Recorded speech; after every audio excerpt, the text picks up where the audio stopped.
During the spring of 1754, an Indian named Philip visited the cabin of John Kilburn, who with several others had settled by the Cold River near the present town of Walpole, New Hampshire. Philip, who could speak a few words of English, was invited into the cabin, and after lighting his pipe with a coal from the fireplace, asked Kilburn's wife to give him a piece of flint for his musket. She gave him one, and he soon left. Kilburn had reason to visit other settlements down the Connecticut River, and soon learned Philip had visited many towns southward, asking for flints along the way. This fact aroused suspicion that Philip was a spy, and the settlers became cautious. Additionally, a warning was given by a friendly native that 400 or 500 Indians were on the warpath, traveling from Canada to attack and destroy every settlement along the Connecticut River. The settlers acted accordingly, fortifying their towns and buildings on the lookout for attackers.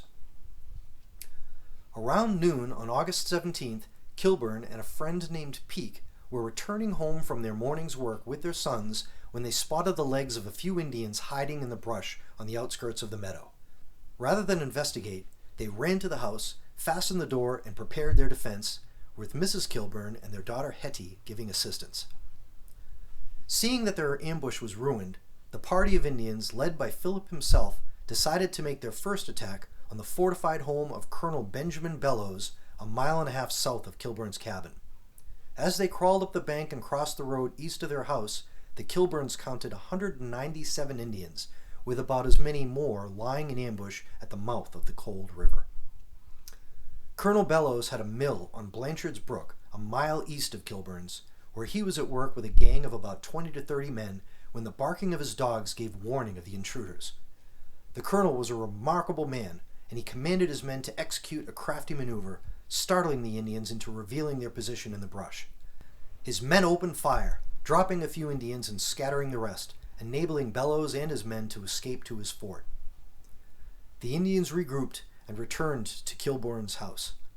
Philip approached the cabin, and from behind a tree called out, "Old John, young John, I know you. Come out here. We will give you a good quarter." "Quarter," thundered John. "Begone, you black rascals, or we'll quarter you."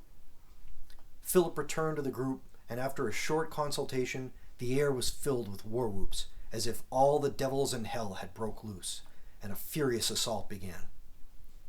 At the first volley, 400 bullets were lodged in Kilburn's house. The enemy was on higher ground and kept up constant gunfire.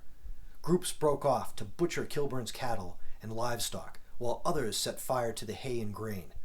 The 2 men and 2 boys fired with deadly aim, while the women kept them fed with powder and ammunition. The barrels of their rifles got so hot they were periodically forced to wait for them to cool. Bullets literally rained down upon them from the thatch roof, and the women hung blankets from what was left of the ceiling to catch more, which they melted down to make more ammunition. All that afternoon the fight was kept up, the air filled with smoke, war cries, and gunshots. The Indians believed there was a much larger force inside the house, and as the daylight waned, they began to creep back into the woods, taking their dead and wounded with them. In the aftermath, the cabin was still standing, though riddled with holes.